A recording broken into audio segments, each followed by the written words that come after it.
The stars looked cold and distant from the observation deck of the Soul's Promise. Admiral Park Jisu stood alone, her hands folded behind her back, watching the endless black of space stretch out before her. She was 63 years old, and she had spent 40 of those years serving in a fleet that the galaxy considered a joke. Behind her, the door opened with a soft hiss. She did not turn around. She already knew who it was. Lieutenant Kang Do-yun walked up beside her, his footsteps careful and quiet. He was young, barely 30, with a face that still held hope. Jisu sometimes envied that hope. She had lost hers a long time ago. "Admiral," Do-yun said, his voice tight. "The Council has responded to our petition." "Let me guess," Jisu said, still watching the stars. "They said no." Do-hyun was quiet for a moment. Then he nodded. "They rejected our request for trade route expansion." The Valkyrie ambassador called humanity cosmically irrelevant. The Dremek representative suggested we focus on activities more suited to our level of development. He paused, and his voice grew bitter. They recommended farming. Jisu finally turned to look at him.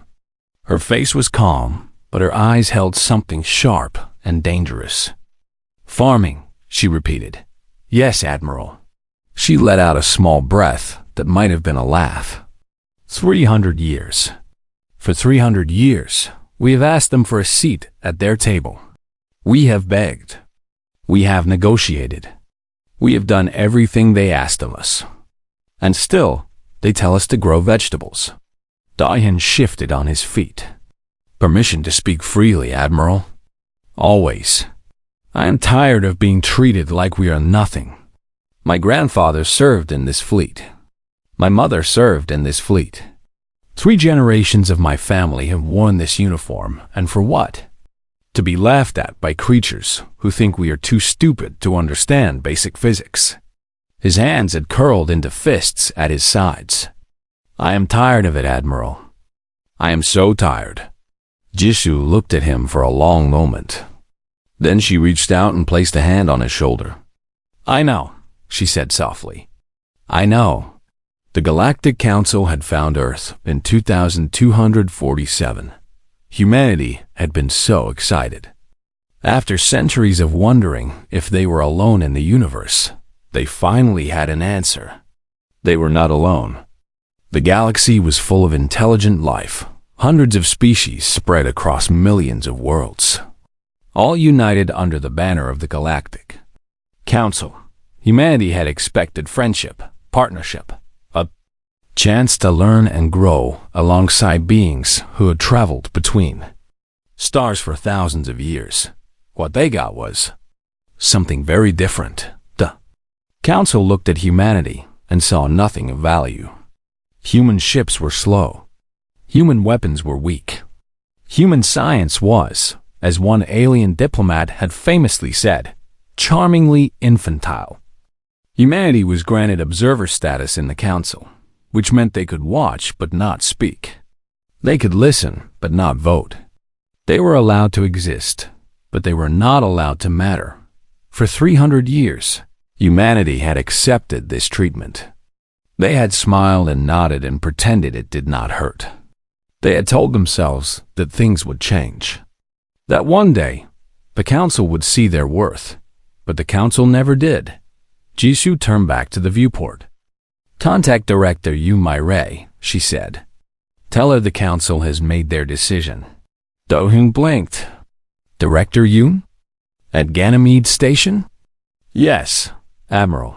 That station is classified beyond anything I have access to. I do not even know what they do there." Jisu smiled, and for the first time in years, it reached her eyes. "No one does, Lieutenant." "That is rather the point." Do-hyun hesitated. "What should I tell her?" "Tell her it is time. Tell her that humanity has been patient long enough. Tell her that the Council has spoken, and now it is our turn to speak back." Deep beneath the frozen surface of Jupiter's moon, Ganymede, there was a place that did not exist on any official map. It had no name that anyone was allowed to say out loud. The people who worked there had given up their lives, their families, their very identities to serve a cause they might never see completed. They called it Project Midnight. Director Yoon Mi-rae had been in charge of the project for 27 years. Before that, she had been a researcher. Before that, a student. She had spent her entire adult life in these frozen halls, working on something that every scientist in the galaxy said was impossible. Dark matter. The universe was full of it. Dark matter made up most of the mass of every galaxy. It held stars in their orbits and kept cosmic structures from flying apart. But no one had ever been able to touch it, study it, or use it. Dark matter did not interact with normal matter. It was like a ghost, present everywhere, but impossible to grasp. At least, that was what everyone believed. 50 years ago, a young human physicist named Dr. Baek Soo-jin had proposed a theory. What if dark matter could be harnessed? What if, with the right technology, humanity could reach out and grab hold of the invisible force that shaped the cosmos? The council scientists had laughed at her. They had called her theory ridiculous. They had said that humanity simply did not understand enough about physics to realize how foolish they sounded. Dr. Baek had died 30 years ago, never seeing her theory proven right. But her work had continued, passed down through generations of scientists who worked in secret, who sacrificed everything for a dream that might never come true. And now, after 50 years of failure and setback and heartbreak, they had succeeded. Director Yoon Mi-rae stood in the main laboratory, watching a small sphere of absolute darkness float in a containment field. It was no bigger than a fist, but it contained more power than 100 nuclear bombs. It was dark matter, pulled from the fabric of the universe itself and shaped into something humanity could use. Her communicator buzzed. She raised it to her ear. Director Yoon, came the voice of Admiral Park Ji-soo. The council has rejected our petition. Mi-rae closed her eyes. She had expected this. They all had. I see, she said quietly. And what are your orders, Admiral? There was a long pause. When Ji-soo spoke again, her voice was hard as iron. It is time to show them what humanity can really do. Activate Project Midnight. Prepare the fleet. Mi-rae looked at the dark sphere floating before her. 50 years of work. 3 generations of sacrifice. Countless lives given to this moment. Understood, Admiral, she said. It is time for humanity to step out of the shadows. She ended the call and turned to face her team. They were watching her with wide eyes, waiting for the words they had dreamed of hearing their entire lives. Mi-rae smiled. Begin the launch sequence, she said. Our ships are going to war. The corridors of Ganymede Station were always cold. Director Yoon Mi-rae had stopped noticing the chill years ago. Her body had simply adapted to a life lived in frozen darkness, far from the warmth of any sun. She walked quickly through the narrow passages, her footsteps echoing off walls of ice and metal. Beside her, Dr. Choi Hyun-woo struggled to keep up. He was carrying a tablet filled with data, his fingers moving across the screen as he talked. The containment fields are stable, Hyun-woo said. We have maintained 99.97% efficiency for over 6 months now. The dark matter cores are ready for installation in all 12 dreadnoughts. And the weapon systems? Mi-rae asked. Hyun-woo was quiet for a moment. When he spoke again, his voice was strange, almost frightened. We completed the first live fire test yesterday. The results were, Director, I have watched the footage many times. I still cannot believe what I saw. Mi-rae stopped walking. They had reached a large window that looked out over the main hangar. Through the thick glass, she could see one of the dark matter warships. It was massive, nearly 2 kilometers long, and it was black. Not painted black, but truly black, as if it swallowed every bit of light that touched it. Tell me, she said. Hyun-woo pulled up a video on his tablet. The target was an asteroid in the outer system. It was roughly the size of Old Seoul, about 600 kilometers across. We fired a single pulse from the main cannon. The pulse lasted for 0.003 of a second. He turned the tablet so my ray could see the screen. The video showed a large gray asteroid floating in space. For a moment, nothing happened. Then there was a flash of something that was not quite light, something that hurt to look at even in a recording dot, and then the asteroid was gone, not destroyed, not broken into pieces, gone. Where a massive rock had existed for billions of years, there was now only empty space. The stars behind it were suddenly visible, as if the asteroid had never been there at all. Every atom was converted to energy, Hyunwoo said quietly. The energy was then dispersed across dimensions that we cannot even detect. There was no explosion, no debris, nothing left behind at all. He lowered the tablet. Director, we have built a weapon that can erase things from existence. Myray stared at the video for a long moment. Then she turned back to the window and looked at the dark ship in the hangar. How many vessels are ready? She asked. 12 dreadnoughts, 47 cruisers, 200 support ships. Hyunwoo hesitated. The Council has hundreds of thousands of warships, Director. Even with our new technology, we are vastly outnumbered. Numbers do not matter anymore. Myray placed her hand against the cold glass. One of our dreadnoughts can destroy a moon in less than a second. What does it matter if they have 1,000,000 ships? They cannot fight what they cannot understand. She turned and began walking again. Hyunwoo hurried after her. There is something else you should know, he said. The propulsion systems are performing beyond our expectations. The dark matter drives allow our ships to cross distances that would take Council vessels weeks to travel. We can be anywhere in the galaxy within hours. Good. Myray pushed through a heavy door and entered the command center of the station. Dozens of technicians sat at consoles, monitoring the final preparations for the fleet launch. Because we are not going to attack the Council. Not yet, Hyunwoo blinked. We are not? No. Myray walked to the main display, where a map of the galaxy glowed with thousands of tiny lights. She pointed to a cluster near the center. This is Thesser Prime, the heart of the Galactic Council. Every major species has representatives there. Every important decision is made in those chambers. You want to fly our fleet directly to their capital? I want to show them what we have built. Myray turned to face him.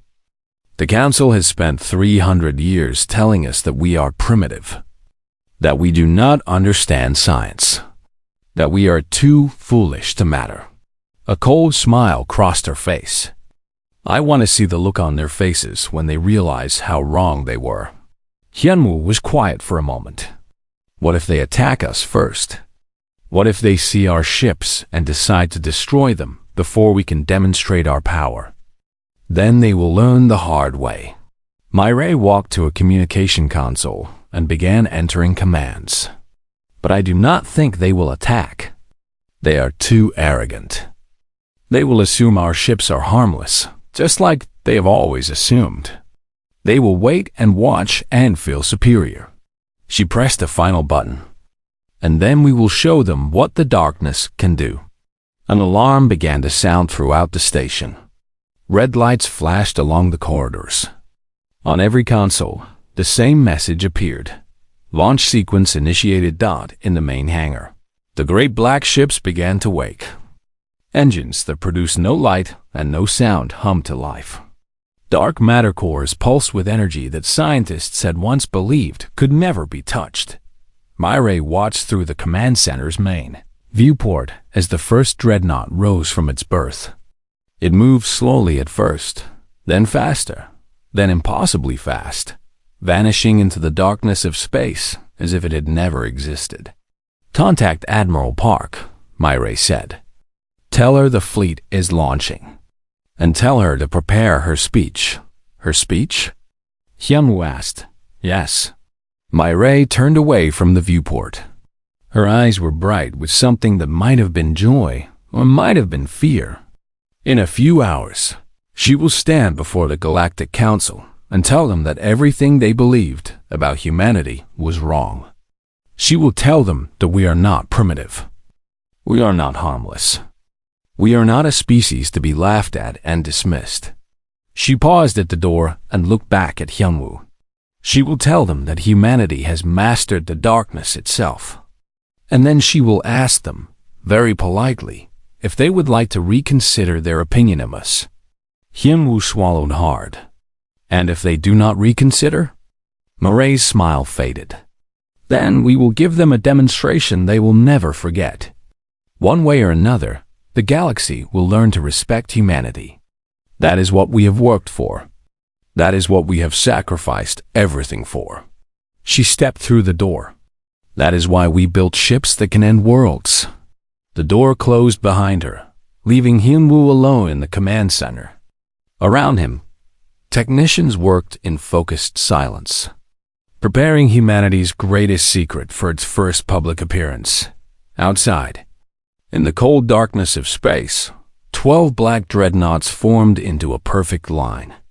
Their engines flared with invisible energy. And then, moving faster than any council ship had ever traveled, they vanished into the void. They were heading for Desert Prime. They were heading to change history. The Galactic Council chamber on Desert Prime was the most important building in the known universe. It had stood for 18,000 years. Wars had been ended in this room. Empires had risen and fallen based on decisions made within these walls.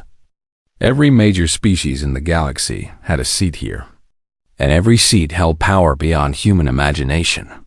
Today, the chamber was in chaos. Ambassador Threll of the Velthari Dominion stood at the center of the room, his long tentacles flashing bright red with anger. He was one of the most powerful beings in the council, and he was used to getting what he wanted. Right now, what he wanted was answers. This is an outrage, he bellowed, his voice echoing through the massive chamber. A human fleet has entered Sovereign Council space without permission. This is a violation of every treaty we have ever signed with those primitives. High Counselor Mevin raised one withered hand. He was ancient, older than any other being in the room, and when he moved, everyone fell silent. His species had been traveling between stars when most others were still learning to use fire. We have detected 12 vessels, Mevin said, his voice soft but carrying to every corner of the chamber. They appeared from fold space near the outer edge of the Desert system. Their drive signatures do not match any known technology. The holographic display at the center of the chamber flickered, then showed an image of the human fleet. Gasps and murmurs spread through the assembled representatives. The ships were black. Not the black of paint or metal, but a deeper black, a hungry black that seemed to drink in the light around it. They hung in space like shadows given form, like holes cut in the fabric of reality.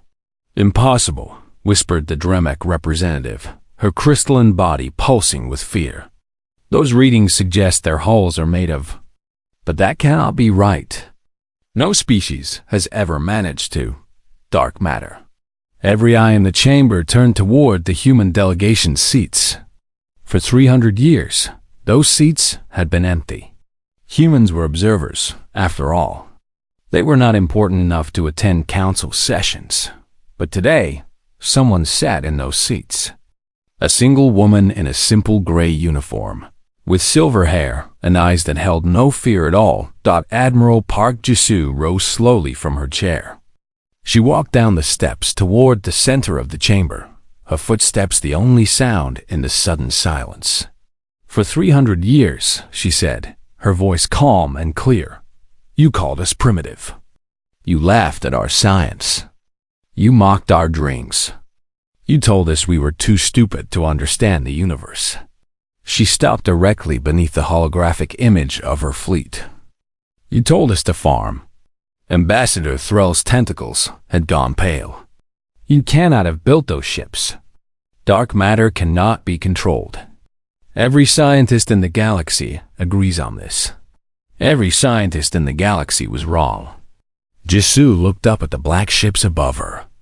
We spent 50 years in secret. We gave up everything. Our families. Our lives. Our place in the sun. We went into the darkness, Ambassador. Literally and figuratively. We studied what your scientists said could not be studied. We built what they said could not be built. She turned to face the chamber, meeting the eyes of every frightened representative. And now, here we are. High Counselor Mevin leaned forward. His ancient face showed no emotion, but his voice held something that might have been respect. What do you want, Admiral Park? I want a demonstration. Jisoo smiled slightly. I am told there is a dead moon in the outer reaches of this system. No life, no strategic value. With your permission, I would like to show the Council what humanity has achieved. The chamber exploded into argument. Representatives shouted over each other, some demanding that the human fleet be destroyed, others urging caution. Ambassador Threll's tentacles were flashing so fast they had become a blur of color, but Mevin simply raised his hand again. And silence fell. You may proceed, he said. Jisoo touched the communicator at her wrist. Captain Bae-Suho, she said. You may fire when ready. In the holographic display, the lid dreadnought shifted slightly. A section of its black hull seemed to open, revealing something that hurt to look at. It was not a weapon in any traditional sense. It was an absence, a void, a piece of nothing that somehow existed. And then the moon vanished. One moment it was there, a gray sphere twice the size of Earth's old moon. The next moment it was gone. Not destroyed, not shattered, simply erased, as if it had never existed at all. The holographic sensors went wild, trying to process what had just happened. Error messages flashed across every screen. Representatives stumbled backward, some crying out in languages that had no words for what they had just witnessed. Admiral Park Jisoo clasped her hands behind her back and waited. The silence stretched on for a very long time. Finally, High Counselor Mevin spoke. His voice was barely a whisper, but everyone heard it. What have you done? We have done what we had to do. Jisoo's voice held no pride, no triumph. Only a deep, weary certainty. For 300 years, you gave us two choices. We could accept our place as the galaxy's joke, or we could find a way to make you listen. We chose to make you listen. You could destroy entire worlds with that weapon, the Dremic representative said, her voice shaking. You could end civilizations in seconds. Yes, Jisoo met her eyes. We could, but we have not. We have only destroyed a dead moon in an empty part of space. We have harmed no one. She turned slowly, addressing the entire chamber. Humanity does not want war. We never did. We only wanted respect. We wanted a seat at this table. We wanted a voice in our own future. Ambassador Threll's tentacles had stopped moving entirely. He looked like he had aged 1,000 years in the last few minutes. And now? He asked quietly. Now that you have shown us this power? What happens now? Jisoo was silent for a moment. Then she walked to the empty seat that had been reserved for humanity for 3 centuries. She sat down, folded her hands on the table, and looked around at the most powerful beings in the galaxy. Now, she said, we talk. As equals. No one argued. No one protested. No one suggested that humanity should go back to farming. The Galactic Council had seen what the darkness could do.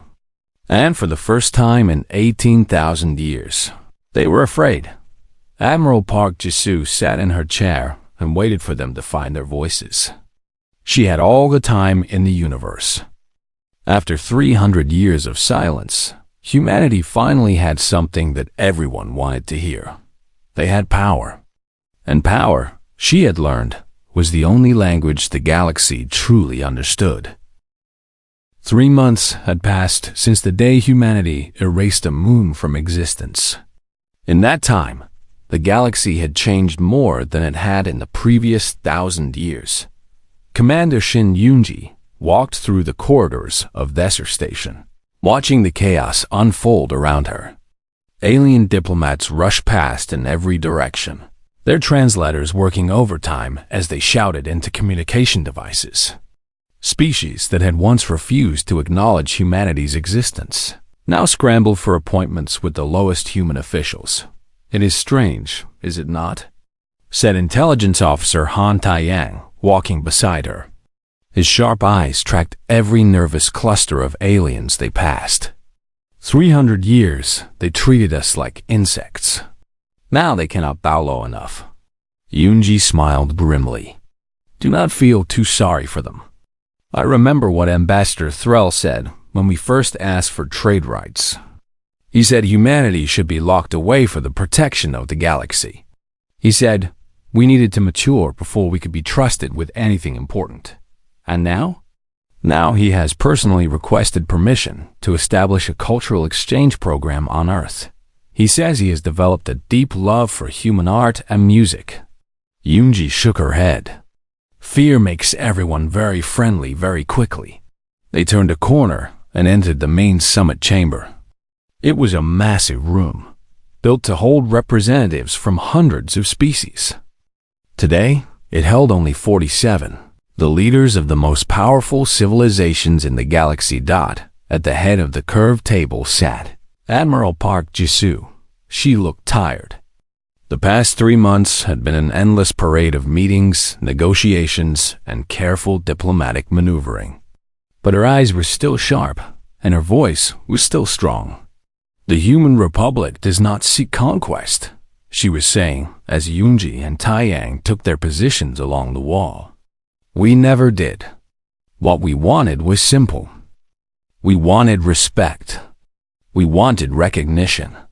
We wanted to be treated as equals, not as children to be laughed at and ignored." High Counselor Mevin spread his thin hands. His ancient face was calm, but something had changed in his eyes. There was a wariness there that had not existed before. "And you have it, Admiral?" he said. "More than it, perhaps. Your technology has shifted certain basic assumptions about the balance of power in this galaxy. Our technology exists because you left us no choice." Jisoo's voice hardened slightly. "For 3 centuries, humanity was told we did not matter. Our science was called foolish. Our dreams were called impossible. You told us that our place was at the bottom, and that we should be grateful you let us exist at all." She stood, pushing back her chair. Despite being smaller than almost every other being in the room, every eye followed her. "So we went into the dark. We spent 50 years building something you said could never be built. We sacrificed generations of scientists who worked in frozen caves beneath an ice moon, who never saw their families or felt the sun on their faces. They gave everything for this moment." She gestured at the vast chamber around them. "And now here we are, sitting at your table, speaking as equals." The Dremak representative leaned forward. Her crystalline body was pulsing with anxiety, color shifting beneath her transparent skin. "What do you want from us?" she asked. "Name your terms. Territories? Resources? Technology? Whatever you ask, we will consider it." Jisoo was quiet for a long moment. When she spoke again, her voice was softer, almost sad. "I want you to remember," she said. "I want you to remember what it felt like to dismiss an entire species. I want you to remember the cost of your arrogance." She walked slowly around the table, passing behind the seats of beings who had once laughed at her people. Somewhere out there, right now, there is another young species looking up at the stars. They are dreaming of joining the galactic community. They are hoping that the older civilizations will welcome them, teach them, help them grow. She stopped and turned to face the assembled leaders. "What will you do when they knock on your door? Will you laugh at them? Will you tell them they are too primitive to matter? Will you make them feel so small and hopeless that they have no choice but to build weapons that can destroy worlds? Silence filled the chamber. No one seemed to know what to say. Finally, Ambassador Thrall spoke. His tentacles were pale, moving slowly in patterns of deep discomfort. "We were wrong," he said quietly. "I was wrong. We looked at your species and saw only what you lacked. We did not see what you could become." "No," Jesu agreed. "You did not. And because of that blindness, humanity spent 300 years in pain. We could have been partners. We could have been friends. We could have worked together to explore the universe and solve its mysteries." She shook her head. "Instead, we learned to make weapons. We learned to be feared instead of loved." High Counselor Mevin rose from his seat. It was the first time anyone could remember him standing during a diplomatic session. "What would you have us do, Admiral Park?" he asked. "The past cannot be changed. We cannot undo 3 centuries of mistakes." "No," Jesu said. "But you can change the future. You can look at the next young species with different eyes. You can offer them the respect and partnership that you denied us." She walked back to her seat and sat down. Her face was calm, but her hands were trembling slightly. "Humanity will take our place on the council. We will have full voting rights, full trade privileges, full access to all the opportunities that were denied to us for so long. That is not negotiable." She paused. "But we will not seek revenge. We will not use our weapons to conquer or destroy. We built them to survive, not to rule." The Dremek representative let out a breath she had been holding. "And if another species challenges you, if someone tries to take what you have earned?" Jesu's eyes went cold for just a moment. "Then they will learn what the darkness can do, just as you did." No one in the chamber doubted her. No one argued or protested. They had all seen the footage of the moon that had simply ceased to exist. They all understood what humanity was capable of. The negotiations continued for many more hours. Treaties were signed. Agreements were made. The galaxy began the slow process of reshaping itself around a new reality. Humanity was no longer a joke. Humanity was no longer weak. Humanity had stepped out of the shadows and into the light. And nothing would ever be the same again. As Yunji watched the proceedings from her place along the wall, she felt a strange mix of pride and sorrow. Pride at what her species had accomplished.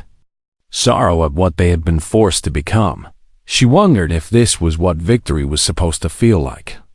Somehow, she had expected it to be happier. But then again, she thought, perhaps that was the point. Perhaps the greatest victories were always the ones that left scars. Perhaps the only way to change the world was to pay a price that could never be repaid. She turned and walked out of the chamber, leaving the diplomats to their work. Outside, the stars burned cold and distant, just as they always had. But now, for the first time in 300 years, those stars belonged to humanity too. 1 year had passed since the Desert demonstration. The galaxy had changed in ways that no one could have predicted. Humanity had risen from nothing to become one of the most powerful species in known space. Old alliances had crumbled. New treaties had been signed. The Galactic Council had learned to treat humans with respect, even if that respect was born from fear. Director Yu Mai stood in a garden on Mars, feeling the sun on her face for the first time in almost 50 years. The garden was small, just a few square meters of grass and flowers grown under a protective dome. But to Mai, it felt like paradise. After decades in the frozen darkness of Ganymede, even this tiny patch of green seemed impossibly beautiful. She should have been celebrating. The president had invited her to a ceremony honoring the scientists of Project Midnight. She was going to receive medals and make speeches and smile for cameras. She was supposed to be happy. Instead, she was crying. Director? Dr. Choi Hyun-woo approached carefully. He looked strange in natural light, his skin pale from years underground, his eyes squinting against the brightness. The ceremony is starting soon. They are asking for you. I know. Myrae wiped her eyes, but did not hide her tears. I was just thinking about what we have done. About what we have become. Hyun-woo frowned. We have become powerful. We have become respected. Is that not what we wanted? Is it? Myrae turned to face him. In the sunlight, she suddenly looked very old. When I was young, I dreamed of humanity reaching the stars as explorers, scientists, dreamers. I wanted us to discover new worlds and make friends with alien species and uncover the secrets of the universe. She looked up at the Martian sky, where human ships patrolled alongside vessels from a dozen former enemies. Instead, we reached the stars as weapon makers. We built devices that can unmake reality itself. We pointed them at everyone who stood in our way and said, "Respect us, or we will destroy you." Her voice broke slightly. Is that really who we wanted to be? Hyun-woo was quiet for a long moment. They gave us no choice, he finally said. They mocked us. They humiliated us.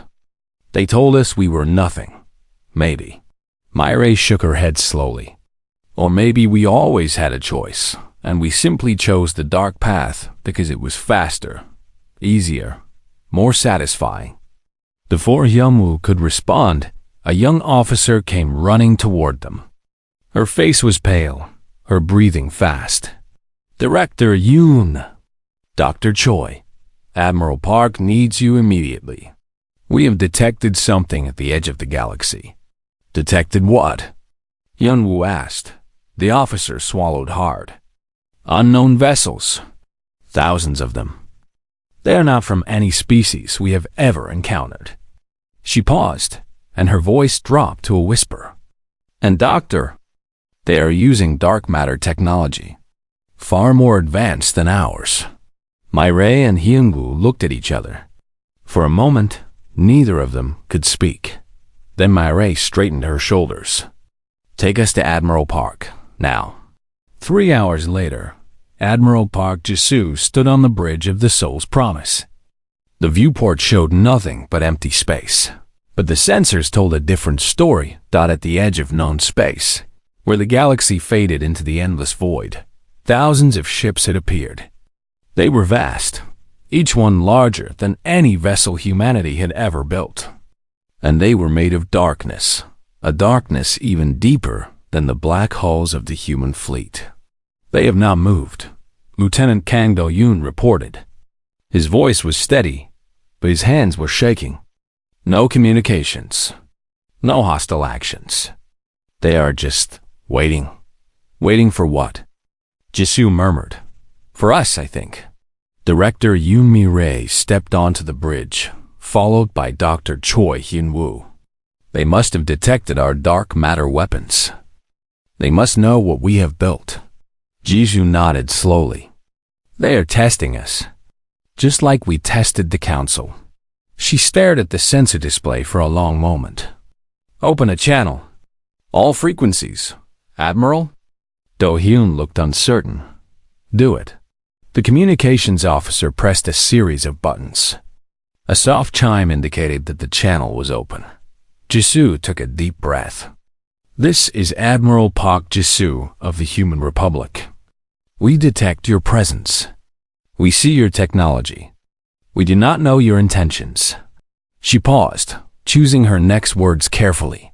Humanity spent 3 centuries being dismissed and mocked. We will not make the same mistake with you. We respect your power. But we also want you to understand ours. Another pause. We will not fire first. We have learned painfully that strength without wisdom is just destruction waiting to happen. If you come in peace, we welcome you. If you come with questions, we will answer them. If you come to test us, she straightened in her chair. Then you will find that humanity does not back down. Not anymore. Silence stretched across the light years. The bridge crew held their breath.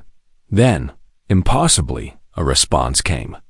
Not in words, but in mathematics. Numbers and equations appeared on the communication screen. Universal constants that any intelligent species would recognize. Yunwu rushed to a console, his fingers flying across the keyboard. "They are asking questions," he said, his voice full of wonder. "They want to know about us. About the council. About our history." "What kind of questions?" Jisoo asked. Yunwu was quiet for a moment, reading the mathematical symbols. When he looked up, his face was strange, a mix of confusion and something like hope. "They want to know why we built weapons," he said slowly. "They are asking why we use dark matter to destroy things instead of to create them. They say that dark matter can be used for communication across any distance. It can be used to heal diseases that no other medicine can touch. It can be used to make art that spans entire star systems." He swallowed hard. "They want to know why. When we discovered the most powerful force in the universe, we immediately turned it into something that kills."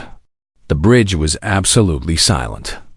Jisoo stared at the sensor display, at the thousands of dark ships waiting at the edge of forever.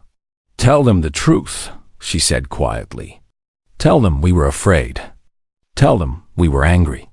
Tell them we had so much potential, and we spent most of it learning how to destroy." She stood and walked to the viewport, looking out at the stars that humanity had fought so hard to reach. "And tell them, we would like to learn a different way, if they are willing to teach us." Yunwu translated the message into mathematics and sent it into the void. The response, when it came, was a single mathematical concept. Human scientists would spend years trying to fully understand it. But Jisoo understood enough that it meant, begin. She turned back to her crew. For the first time in a very long while, there was something like hope in her eyes. "It seems," she said softly, "that the universe is bigger than we imagined. And perhaps humanity's story is not over. Perhaps it is only just beginning." Outside, in the cold space between galaxies, two fleets of dark matter ships faced each other. One had been built for war. The other held secrets that humanity had never dreamed of. And somewhere in between, a new chapter of history waited to be written, not with weapons, not with fear, but with something humanity had almost forgotten existed: curiosity, wonder, and the endless, beautiful desire to learn. The darkness between stars had always seemed empty. But now, Jisoo realized it was full of possibilities. All they had to do was reach out and grasp them.